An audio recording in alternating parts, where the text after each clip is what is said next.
I'm gonna go into my face here first and get my lights, and I'm gonna go right into anything that's dark right away. And it's basically my lights. I'm putting down my lights, and since part of this shadowing is gonna be blue, I'm gonna put it right over the microphone, and just go right into the person's beard. I'm gonna keep maybe some of the beard a little bit lighter.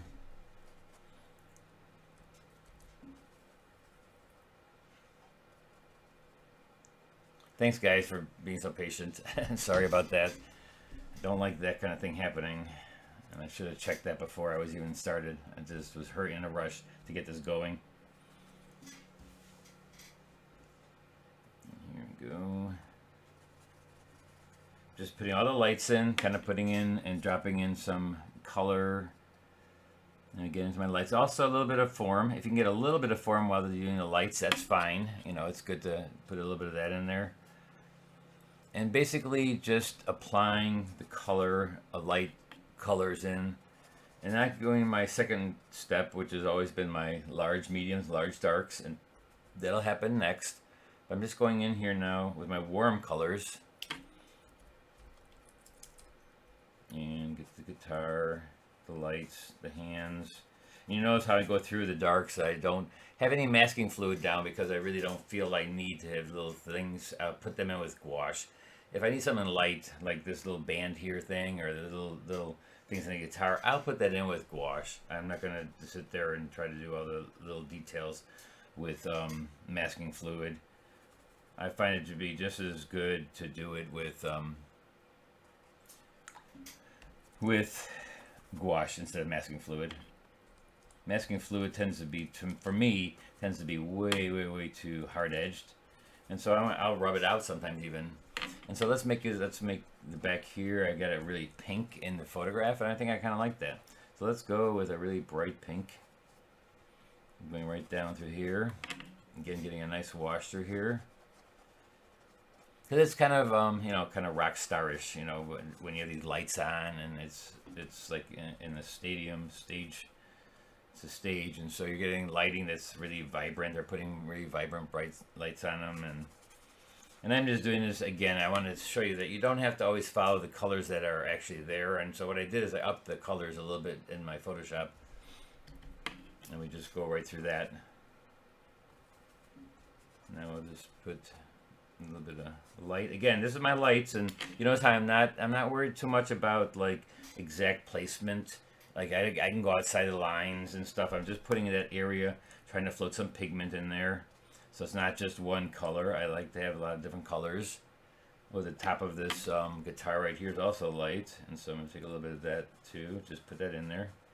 Just kind of getting my lights ready so that when I get my darks, it can just go over and establish those darks later. And this is just establishing my lights, the light and the color in that area.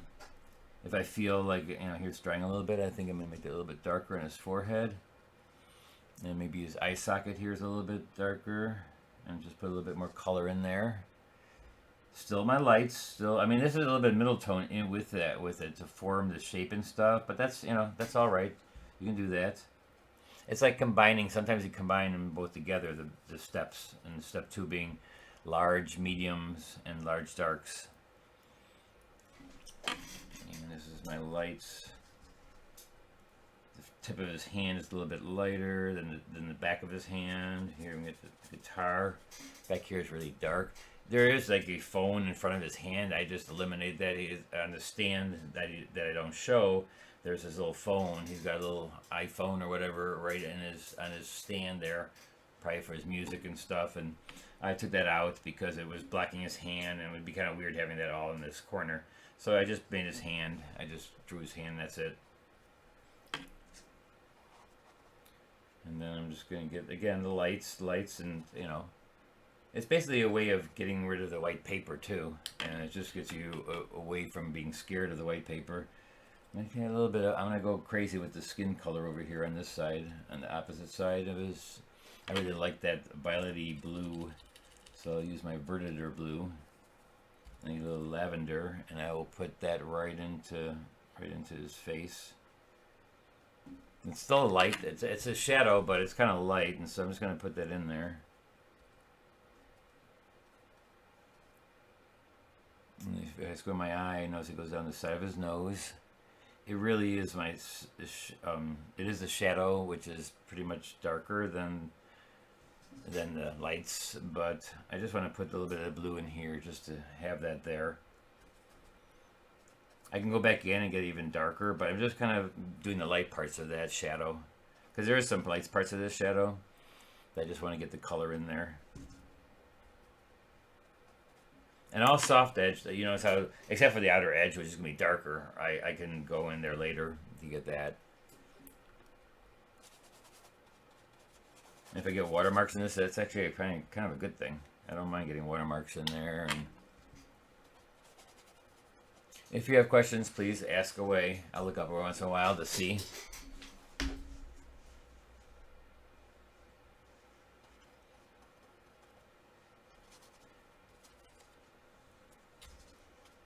And we're going to put a little bit of lights in here, top of his arm.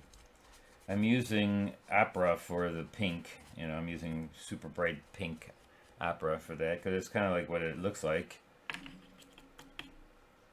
And since I've used it over here, might as well use it over here a little bit too, just to have it there. I can always darken those, so don't worry about that. You can always darken that. Side of his...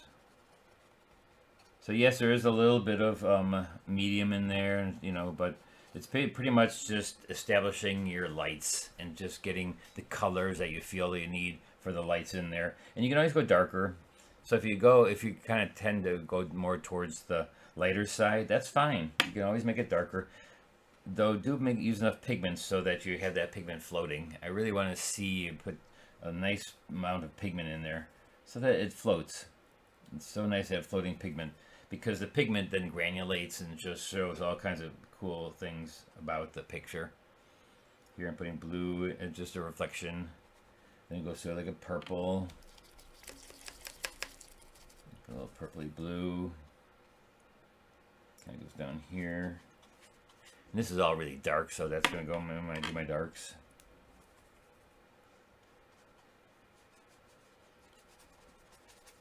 Yeah, I'm just looking for the light washes. And this gives me a chance to just kind of establish my color scheme, which is like rainbow on this one. I don't mind it being rainbow in this one, and we'll see. It'll probably purple and yellows are going to be a big thing because of the yellow guitar. You know, the guitar is kind of yellow, which is normally just like a beige guitar, but I'm upping it. And don't forget, when you put the blue somewhere, you got to put somewhere else. Like if you put it in one area, make sure you get it somewhere else, so that it's not so by itself in one area. And since I don't have my darks in here yet, it shouldn't really look too good yet. You know, a lot of people feel like the painting has to go through a really stage of looking really good the whole way through, but that doesn't happen. In watercolor, it has to go through its uglies. My instructor always told me, Irving Shapiro said, you gotta go through your ugly stage. So now that's pretty much my lights. I think that's about it for my lights. Give a little bit of the light parts that will go into the microphone because it's shiny, and the top of the hat will have a little bit. So this is all preparing for your darks, so that when you do your darks, you can leave alone the light areas of those darks, like the top of his hat and the front here, and so that when I go back in with the darks, then I can use that as the underpainting. So it's just to make the underpainting.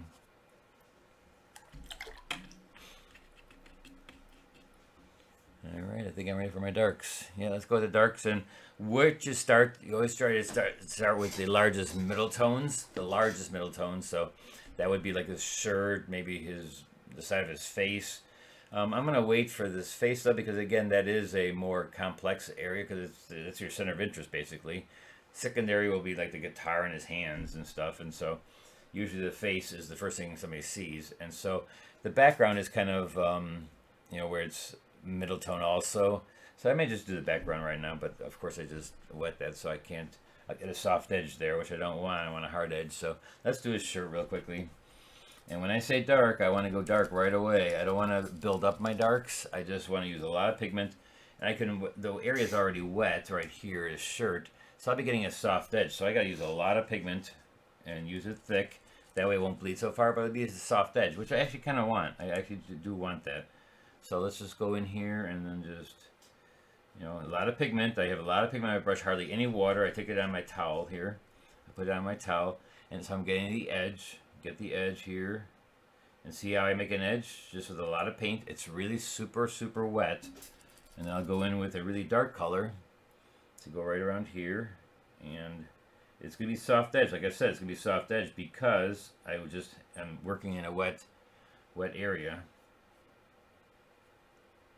But you can make an edge somewhat harder than soft if you use a lot of paint. And actually, I'd rather have a soft edge. It is material, so why not make it a soft edge? And so just, and that's the first thing I teach you all in my class, and you know that I always teach you how to use wet into wet and work wet into wet. It's so important to learn that, so for things like this, so that you can go in there and just get your soft edge, but still create the edge to make it look like whatever object you're painting. So here I'm going in here with hard edges, soft hard edges they call them, because they're not hard edges where you do it on dry paper, but they are harder than your average. And so I'm going in here getting the wrinkles of his shirt.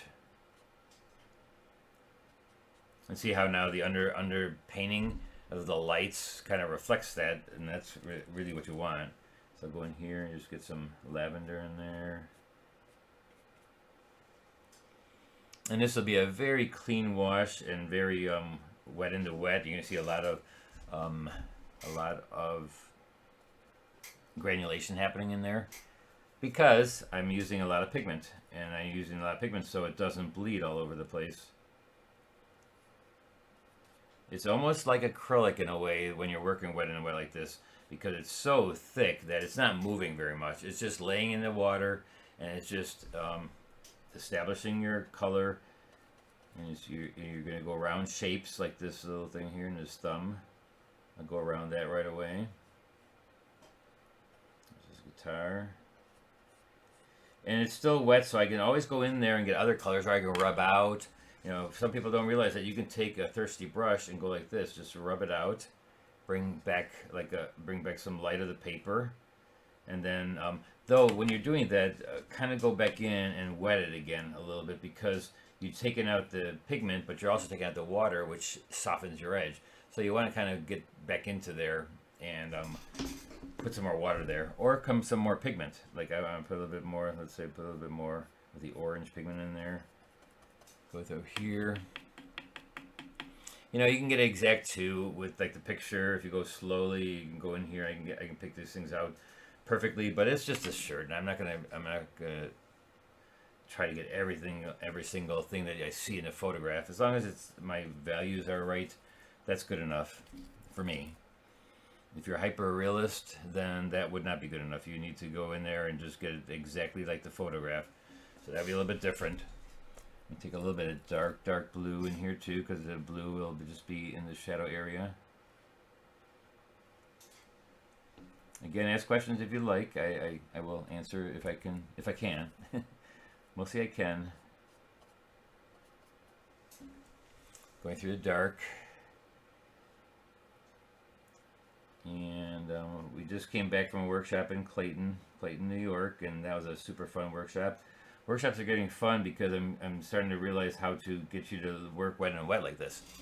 You'll be learning how to work wet into wet, and I get you to do that in one class, you know, a 1 3-day class. I can get you to learn how to do that. This is important. It's the first thing we do, and I don't let you not know how to do that, because we can't move forward if you can't work wet into wet and be able to work a wet wash and get it soft, and then just put a lot of pigment in there. And the biggest problem I see that students have with that is that they just don't use enough pigment. They don't have fresh pigment out. And Holbein is great for that because it never dries. It never dries to a hard clump. And so you're good to go at any moment that you want to paint. And see how this is all still wet, but I'm getting hard edges. harder. They still are a little soft, and they're going to give me a little bit of those little fingers. But I actually enjoy those. I love those actually. So I'm all good with that. Going in here, just getting my darks, just coming in and grabbing the darks. And now it's going around the lights that I already put down. And then the shirt keeps on going here. And you notice I didn't use exact colors of the shirt in the picture. Again, I go with what I want. I go with what I feel I have it in my brush at the moment.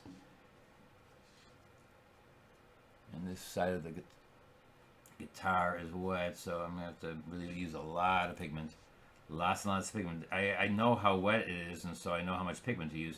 And that is just learning. You learn how much water you have down. You learn how much pigment you have in your brush. That is all the reason you want to paint a lot. And that's, you start realizing how much water, and it comes to a point where you're not even thinking about it. You're just doing it. You just go in, grab your paint. You know how much paint you need to put in your brush instantly. And also, when you place it onto the paper, you can kind of tell as soon as you're doing it if it's enough paint or if it's too wet. If it's too wet, it'll just bleed all over the place. If it's enough pigment, it'll stop. It'll stop. It'll just put it into the water and it'll stop right there. Right there and then. It'll just stop right away. And right here, I'm putting paint and water in at the same time. I'm not pre-wetting like a big area.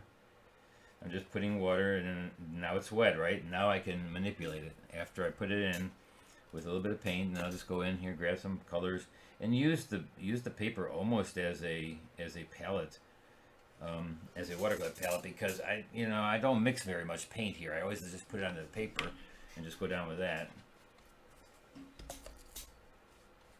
Just get the nice darks in here. Here we go right into the guitar.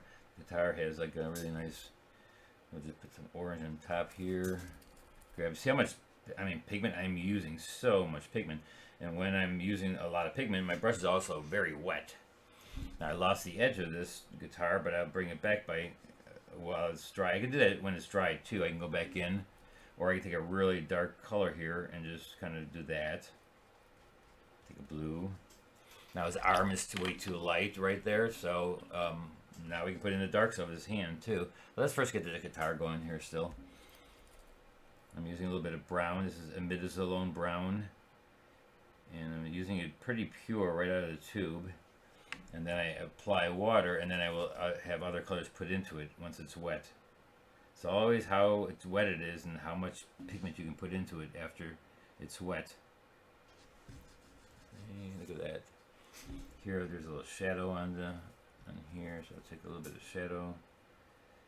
This is more of a tint. I didn't want it really dark. I'm just putting a little shadow on the guitar. His fingers are dark on the edge there, it looks like, so then I can go right into his fingers. I don't have to worry about that. Back down here is again very dark. So I just make that dark. I love when some pages are really dark. And you notice how things are bleeding into that. I don't mind that, if you're doing hyperrealism, yes, you would mind it bleeding in like that. But I'll take that as sort of like blurry or movement. I like having movement in my pictures, and so I'll let things be blurry, and let things be blurry and soft edge, so that they look like they're actually moving. Because moving the objects will look like they're soft edged, right, and they're blurry. Use his hand. I'm creating big darks and the big. I'm not doing details. That's step 3. Step 2 again is large mediums, large darks, and so I'm just getting those large mediums kind of accomplished, and the large darks, putting the colors in there for all that, and I'll go back in for step 3 and get my details. And details are fun. Yes, they are very fun. So put a little bit of blue here. A little bit darker blue this time.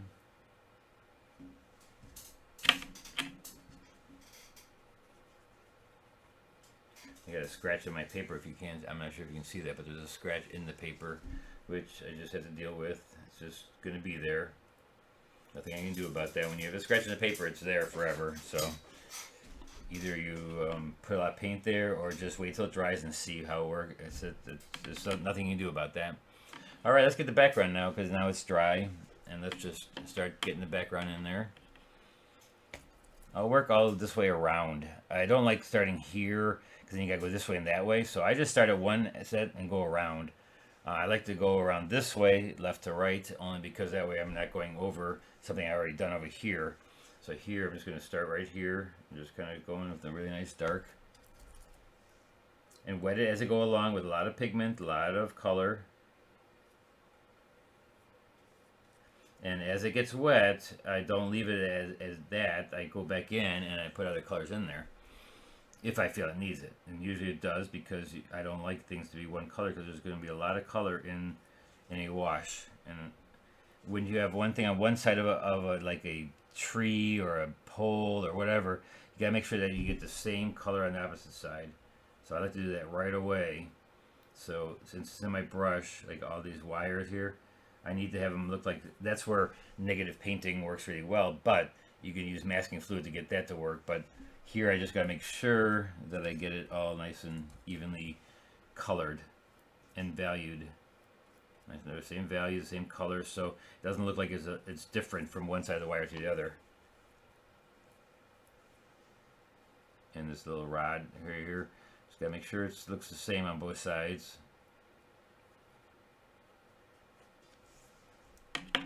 Use a little bit smaller brush because I'm getting into smaller areas here, and I'm kind of want to soften his beard here a little bit, so I'm going to use a little bit lighter color.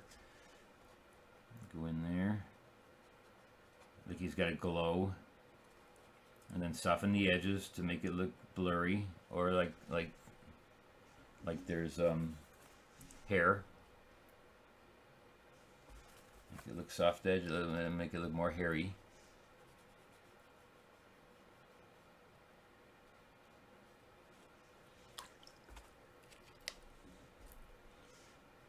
Go through here,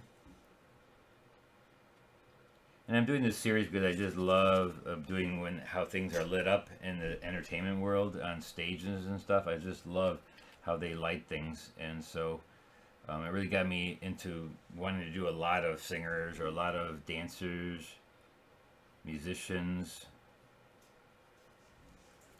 Alright, and now that was dark, and we're going to go up and get a little bit lighter there, so I'm going to wet the area with my bigger brush now again. I'll wet this whole area because I can. You know, it's a little bit harder to wet this area first and just go in there, and I just go in with paint. I can't go right into the hat only because I want this little light edge, on it. I really like that light edge, so I'm going to just wet up close to the pencil line I put there. I'm going to stop right there because it's a nice smaller spot. Now I'm going to put a bunch of these colors in there, like that were used in the body. Just let it float. To make, you know, washes are fun. Big washes are fun. That's why you do all the big washes first, the big lights, and then the big darks, because the big washes are more fun to do than just little things that you have to do pieces. You know, so I love the large washes. I always make my value pattern so that there are those, and I just in one of the Facebook groups, I was showing, you know, we asked questions about our paintings and stuff, and one of our painters, she did a picture of a buildings and river, and I just sort of show that when I'm looking at something and critiquing something, the first thing I do is I make it black and white so I can see the value pattern. It really is, like, to me, the most important thing. The pattern is just so important to have correctly. Now that's a little bit dark, and so I want to get a little more color in there, so I'm going to take some gouache red, and it covers a little bit better, and I already put the black down there. So I'm just going to take a little bit of warmth in there.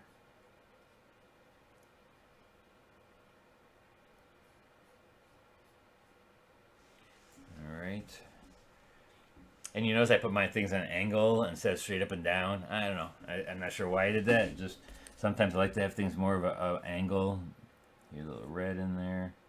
And now let's go the rest of the way. The hat and the back is just as dark, so I can go into the hat a little bit. I don't have to worry about, I just want the front of it to have like a little bit of the light in there, so I can just go right into the hat. I like to get things to interact with each other. That, you know, I can always put that color in, and then I can go and put a darker wash. But then it's nice to have this wash kind of interact with that and go right into the bottom of the hat too. So I'll go right into the bottom of the hat, leaving that little edge. Again, it makes it a bigger wash. And what did I just say? It's the bigger the wash, the easier it is to do, and better. And it's just fun to see a big wash. The big washes are nice and easy to do. Doing little washes and making them look really pigmented and stuff is a little bit harder to do. So I just like to go with big washes. Go right into the hat. Make this nice and dark, maybe on this side. It still has some, you know, lines going down, so I'll take some opaque gouache. It's a little bit dark, so I'm going to take some of this out. Though this is a staining color, you can tell how it stains the paper. The blue stains the paper, the Prussian blue. So put a little orange on top of that, a little red.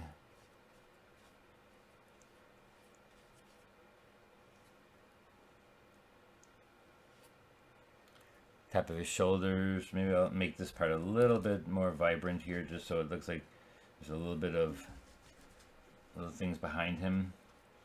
Right into his hair, which I'll make a little bit bluer, just to get a different color.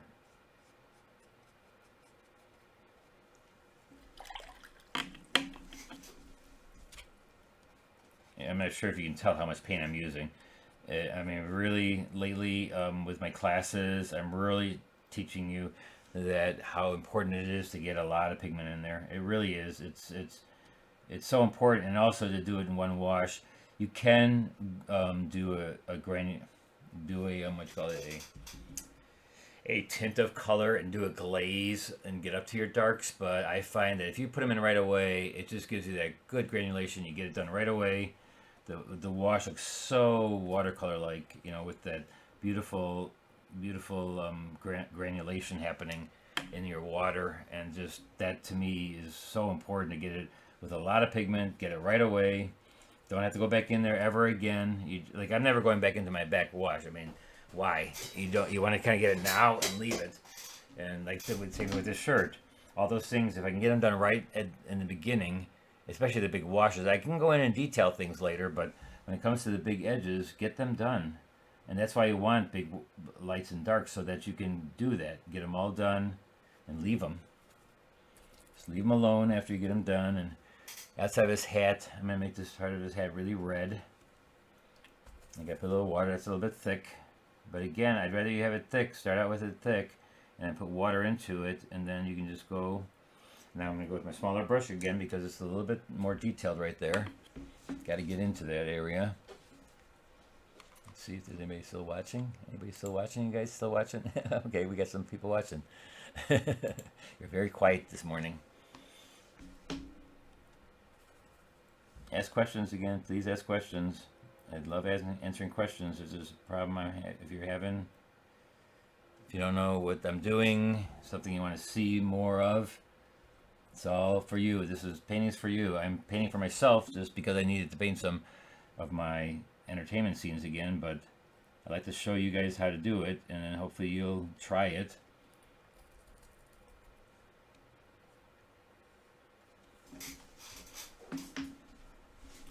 You get the top of there. You gotta watch his finger. I can't rest myself here, just so I can get a nice hard edge right on the edge here. Oh, there's the morning train.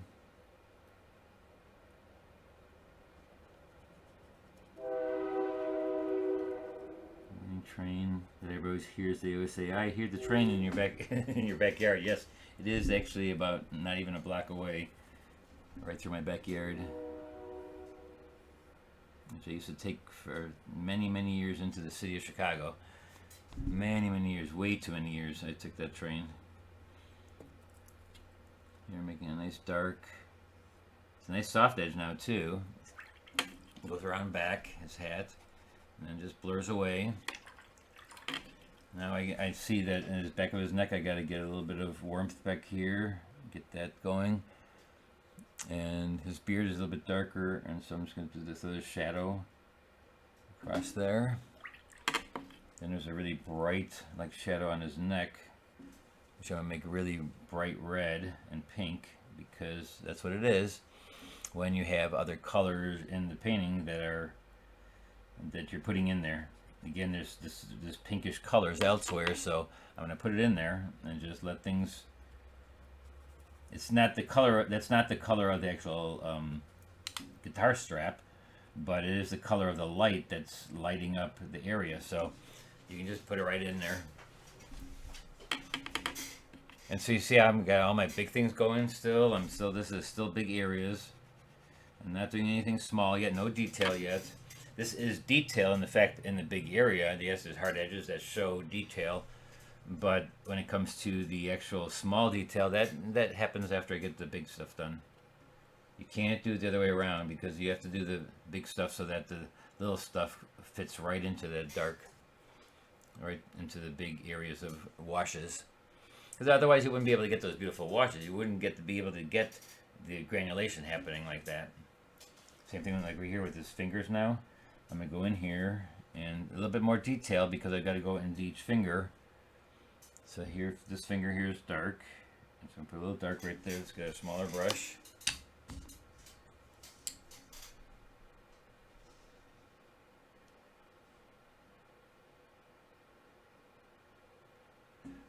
Paula asks, when you are using gouache and watercolor in the same painting, does the gouache part of it dry matte and the watercolor look different? No, it doesn't look different at all. It all depends on how thick you make it. I was using the gouache here as more of a wet way, and so then it's more transparent, even though it covers more, but it's the same thing. It's just that it covers more. It's a little bit more finely ground, and it's a little bit more opaque. And so if you use a lot of water, though, it will be transparent until you use it thick. So yes, it will look different. It will look different when you put it on as like an acrylic, or it's really, really thick. That's when it looks different, because it's not floating in your pigment. It's not granulating. It's basically like oil or acrylic that it's that thick. It looks like a thick brushstroke. So yes, it does look different if you put it on that thick, but not if you're just using it as like a watercolor and using it more thinly. And that I don't find to be a bad thing at all. Anyways, having it look different, I actually kind of like it looking different when you put it on thick. And so that's the reason I would use it. It's just I want it to look different. I want you to be able to see like an area like with white paint. Let's say I put white paint in there, and I want it to stand out. I want it to really stand out from the other parts of the watercolor. So I do want it to look different. Great question though, because I always get a chance to answer your question. And that's always great, because it makes me think about things too when you ask all these nice questions of what you guys are thinking and what is important to you guys. So let's go in here. That's detail. Why am I doing detail? Let's keep on going with the fingers. It kind of gets to the point sometimes when you're doing this area, and now it's going to be a little bit of detail and large areas as one. And so what I got to do here, this finger goes all the way over to here. Kind of connects with here, and I'm just going to make that. I've got to rub out the finger there. See, I lost the finger right there, the light part, so that's got to be put back in. And so there's a shadow that goes across here. And then we go down the hand here, and we're going to make this really dark. So use my bigger brush again, wet the surface, because I want to have floating pigment. You guys know I love floating pigment. It's got to float. Got to float your boat. Just got to go in there and just get it all wet and let the pigment do its own softening. You do not have to soften an edge in watercolor. It happens all on its own. You just add water. Add water and watch it soften itself up. Now let's say this edge is hard because this is dry, right? And so how do I make that soft? Well, if I don't want to wet too far, There's two ways of I could wet the whole arm and get the edge soft right there, or I can do what I just did and then soften it afterwards. Like get my hard edge, put the color I want in there, and then Sterling Edwards has a brush that's like a bristle brush. You can use that, or you just use your regular brush here and just wet it a little bit farther with a damp brush. Not a really soaking brush, but just take a damp brush and just run over it. Run over it a little bit and see how it just softens the edge. Because you're wetting a little bit beyond there, and it's just going to soften up to that point. And hopefully, if it's upwards, like that's going up, then it will usually run down. And if you put your a little bit on an angle like this, it will be a little bit better in that fact. So let the pigment run down. Make this a little bit darker. A little bit darker underneath the arm here. Go right into here. I don't really want this to be that important to show that kind of contrast right there. Don't need contrast here either, like it's going behind there. Rub this a little bit because I lost some of the edging here. It's the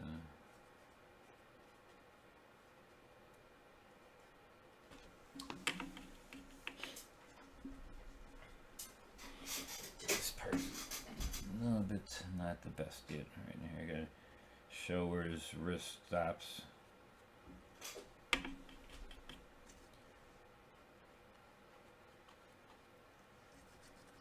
All right, now let's get into this dark hole in the guitar. That's kind of a big area. I'll scratch out or I'll put in with white paint the strings. I don't need to go around each individual string. I just do that with my bigger brush.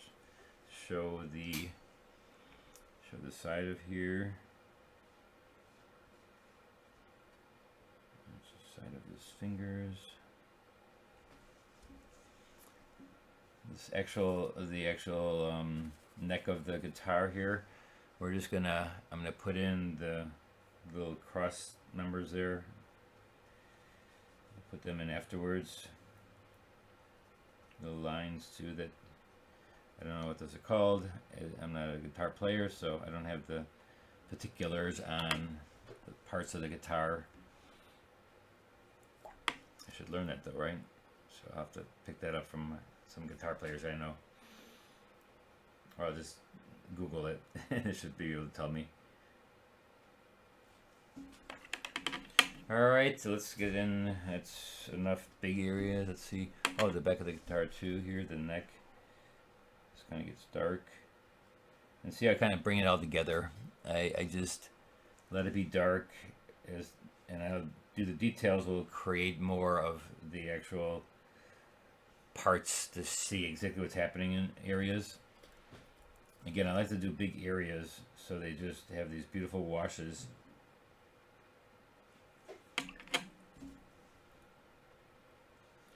Do a little bit of more, this is a little bit detailed, but that's okay. I can do that too with the guitar. There's a big shadow here from his hand.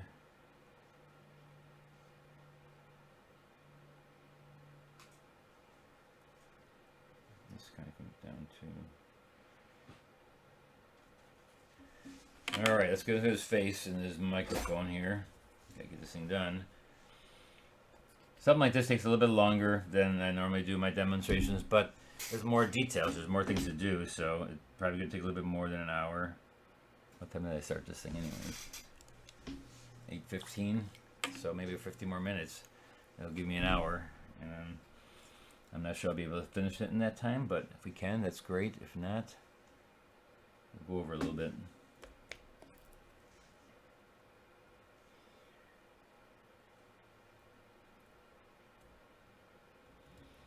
Horizontal lines on the guitar neck are frets. Oh, thanks. I think I knew that. But yeah, frets, okay. So the frets I'll put in later, and same thing with the strings. I'll put them in later because they're just a little bit too detailed for me right now. Again, that's detail stage, so this part right here.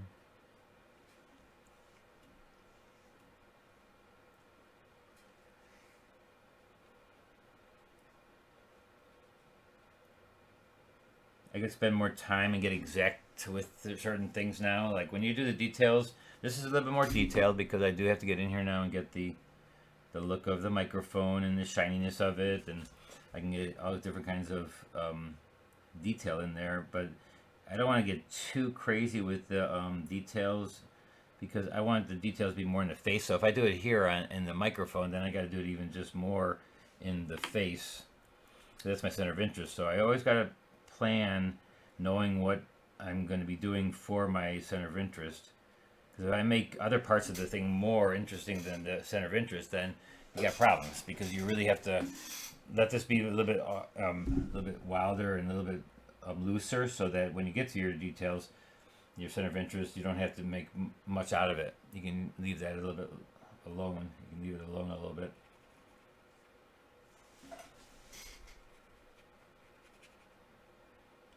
Okay, why am I doing that? Let's see. Let's go up here again. And now the microphone will reflect a bunch of those colors from around, everywhere around him. Because especially when you're doing shiny objects, it will reflect like a mirror. So all the colors that you've used got to go in there. Because it's a mirror and it's reflecting everything that you have around.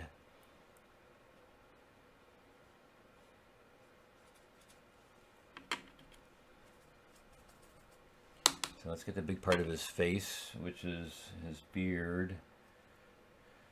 Let's see what kind of color should I use in here. I'm just going to go with, it goes down dark, and then we've got his beard that kind of goes here. And I'm going to wet it a little bit as I go along, because I don't want it all hard edged. I like to have a little bit of soft edges in there too, especially in the edges, so that everything doesn't have to be so perfectly hard. Hard edges makes you look at it because it's contrasty. And because it's hard edge. Soft edges go back and make you not look at it, where hard edges make you look at it together with contrast.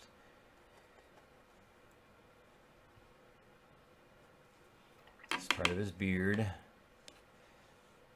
And some of this you have to make up a little bit, like know the form, because it doesn't always, a painting doesn't always look as good as the photograph if you're trying to not try to copy it totally, because it'll show you everything about the photograph, but sometimes when you're painting, you're not going to get all that detail. So you have to realize which is the more important part of the painting, and usually it's the outer edge of things.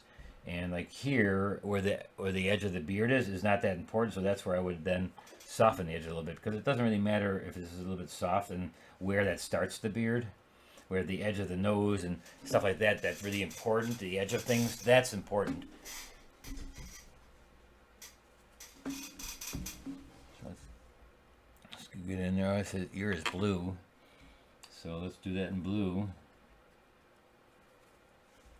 Even though I didn't make it blue first, I can always now make it in blue. Like it's lit up in blue a little bit.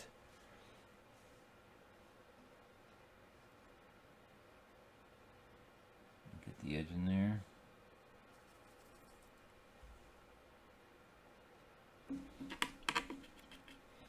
Coming down here. And where I want to change it here a little bit is, I'm going to keep this light. I love the light that you see. And I don't have to make it all orange there either. I do go up his, about his chin here, on his cheeks right here. Inside of his cheek is a little bit darker right there. And it has it as blue. And so anything on this side is in the shadow. So all the shadow is blue, so I just use my blue to show the shadow, where the shadow lands. This is one time you can use color to show your difference between your lights and darks.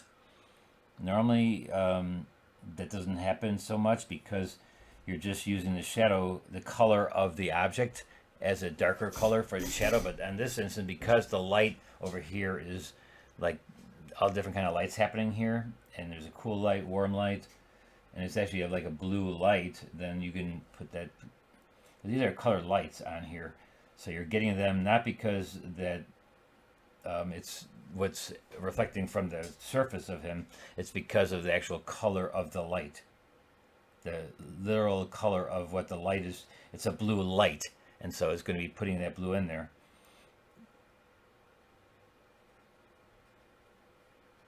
different than if you're just doing a regular one lighted, incandescent light that's just, warm. That's different because then you're just using the color of the object and creating that color and making it a little bit darker for the shadow part. This is actually using a whole different color light to get that look of blue in there. And again, see how I'm doing the big areas first? I have to get the big areas done before I start going in there and get the detail. And soften the edges where I don't need it to really look like anything. I love this little watermark there. I'm trying not to get rid of that because I really like those watermarks where they kind of give me those little fingers. Inside his mouth is really dark, but you want to make it warm inside his mouth. You don't want to make it dirty blue because it'll look dirty inside his mouth. So I'll make it like purpley red. And that way it'll give it warmth. I'm going to go around his teeth a little bit here to show where his teeth are. It's inside of his mouth. Put a little reddish color for his tongue. You can see his tongue a little bit right here.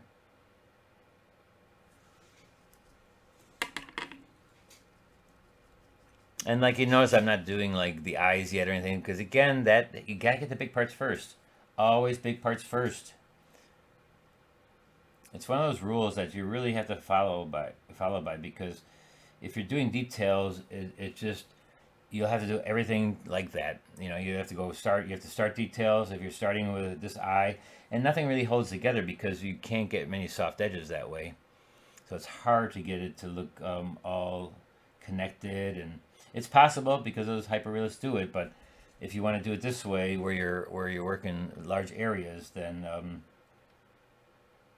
it's a little bit faster, a little bit easier when it comes to doing that. Then.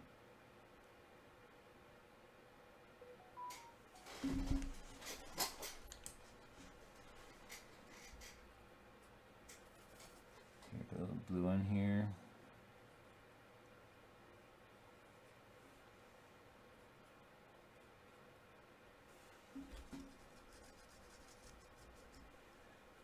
Let's get some detail over here.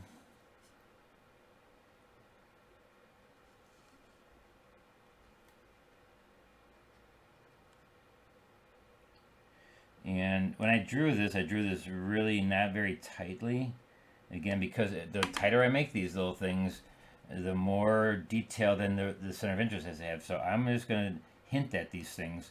So they just have a little hint of them, what they are. I don't have to make them so perfect because otherwise then, if this is really detailed, then you've got to make your center of interest even more detailed. And I like to show the feeling of, like, again, movement, blurriness, and something that the hyperrealists don't get is the blurriness, the soft edges, and I am totally for that. I really love the soft edges and the lost edges. I love lost edges. I'm gonna make this not like there's a pattern in here. I'm just gonna kind of maybe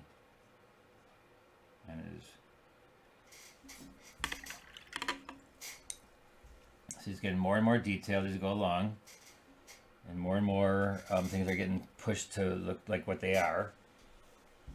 But look at all the soft edges I have, and I'm gonna see what his hand looks like. Let me just open this up for a little bit here. Let me go over to this picture. Let me see what his hand is doing down there. See how there's a phone over it? You really can't see it, so I gotta make it up. So one thing you can do if you make something up is look at your own hand. Put your own hand in the same look, and then look in the mirror. Sometimes you need it reversed, and then look at your hand. Like, where am I? Like you look at your hand, and then you just kind of look at it how it goes. Is it the same way? I have it backwards like this. I can't get it to look like exactly like that, but I'm sure there's a little dark on this side. I'm making this up, and again, have somebody come over and take a picture of it if you need to, because the drawing has to be on. The drawing has to look like whatever it is that you're painting. If it doesn't, then you're just not going to have a great painting, because you need to have a good drawing. You need to have that good drawing. It could be loose, but it's still, proportionately, and things have to, even if they're kind of suggested at, it's good to have them the right size, the right placement, the right shape.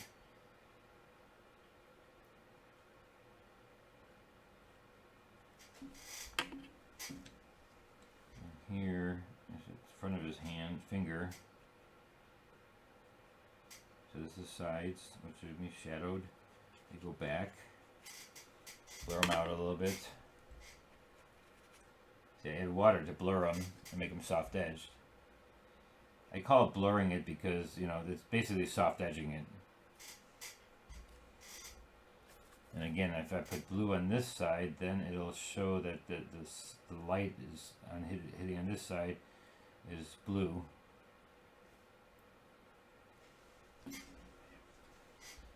Because really, color sometimes doesn't matter as much as the value and the softened edge of it, the hard and soft edge of it.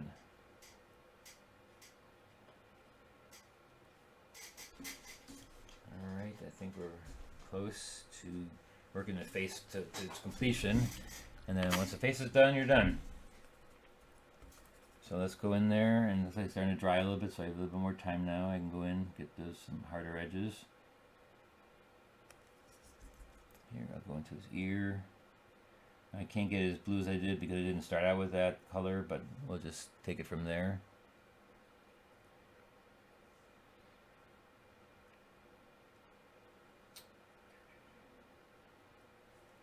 I like to keep this part all soft, so it looks like it's just going again into the distance. Now his bottom lip here, we'll put a little bit on the bottom lip here.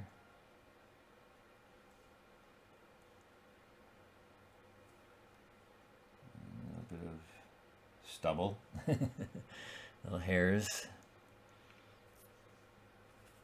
I'll use a little bit thicker and warm. I like using warmth when I'm doing his eyes and the lines, his eyebrows.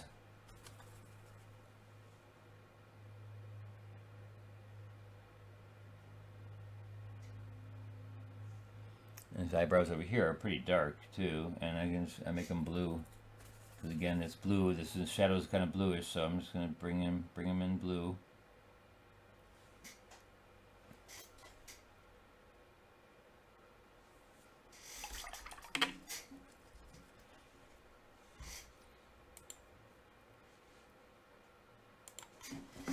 Let's see. The most important eye, of course, is right there, and that's still a little wet, so I'm going to wait a second for that. I'm just going to maybe do a little bit more detail into the microphone. Get some dark shapes in there.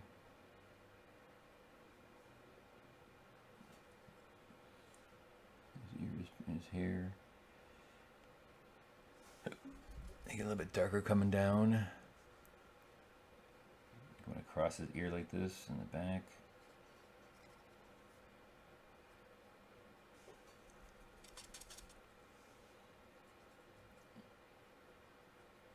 So I hope I'm showing you, and I really want you to understand that you don't need to make it a lot exactly like the photograph. I'm looking always, how can I leave things alone and let them bleed into the background, let things just be, because you don't need to show everything to a T like the photograph. You can leave things like these, like I said, with these things, I just made them really, and even the ropes, or the strings, I really don't have to put them in super fine. While I'm waiting for that to dry, let's just put the strings in. I'll put the dark strings in first up here. And I'm just going to hint at them because it's not that important. And I'm going to, boy, I got to get a new one. This has a little bit of a hair sticking out. And so I'll just kind of hint at it.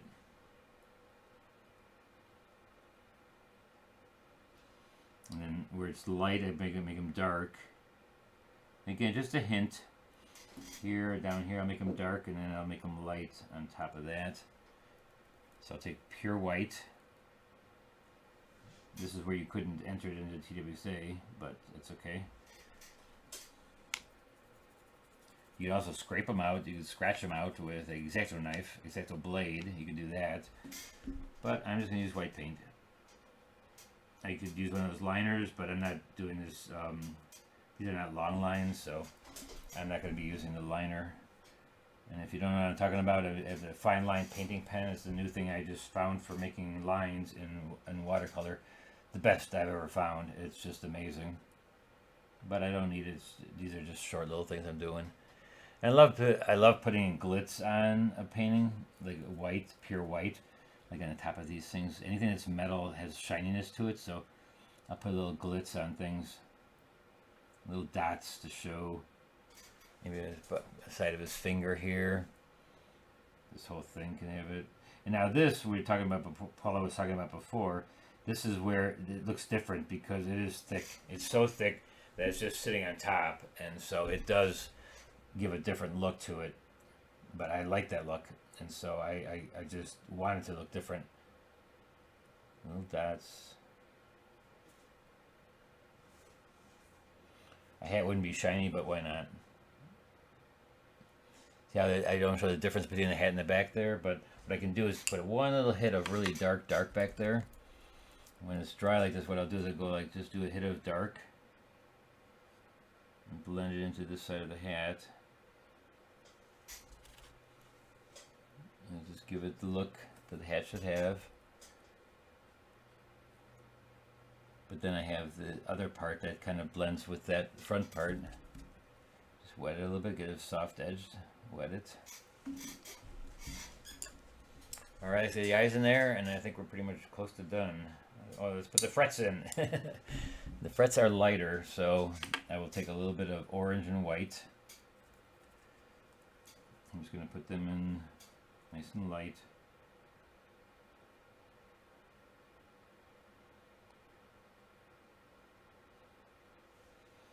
Alright, there's the frets. And there's the strings. There's the pick. He's got the pick in his hand. There's them. Alright, one eye left, and then we are done. And I hope you have a wonderful, wonderful Sunday. I will make it in blue, a dark blue. And I have it drawn there, but I can't see anymore, so I'm just going to kind of figuring it's right. He's got his eyes closed, so don't have to do anything for that. I'm just going to close his eyes a little bit. And then I will put his upper lid. It's a little bit lighter blue. Just a little bit like a dirt right here. I'm just going to put upper lid, a little section of the upper lid. And then the lower part of his eye. Just going to kind of bleed it in there a little bit. I don't want to get it too crazy. Just enough to show his nostril. Nostril I can make warm, even though it's cool here. I can still make it warm because a dirty nostril, it'll look dirty if it's blue.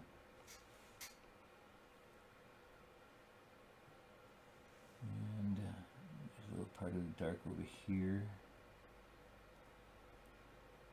This is also something, since I was an illustrator and make up faces day in and day out for many, many years, you just kind of know how to, you know, put a little shadow here and there to make the shape of nose and his face. It makes it look just fine. It may not look like what the photo is, but you'll know you'll make it fine and it looks like the nose.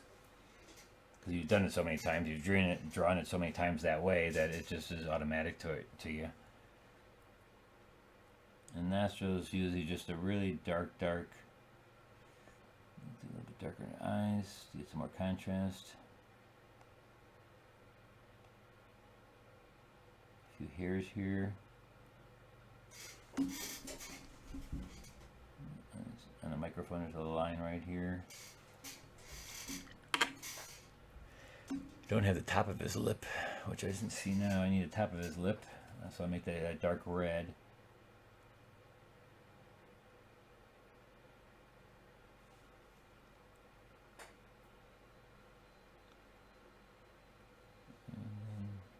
Side of the hair right here, I can make a little bit more of the hair.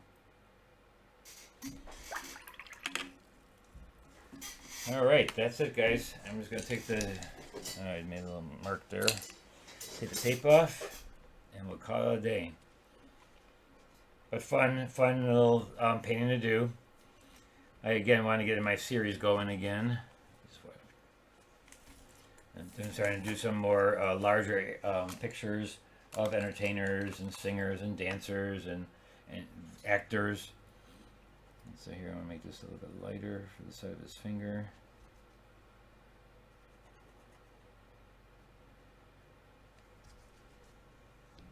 All right, that's it. That's the tape off.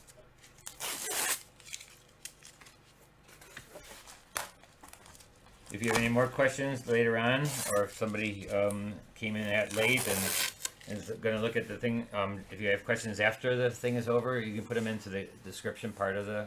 You can ask them there, and I will always go back and look at it. It emails me and lets me know that there's a question.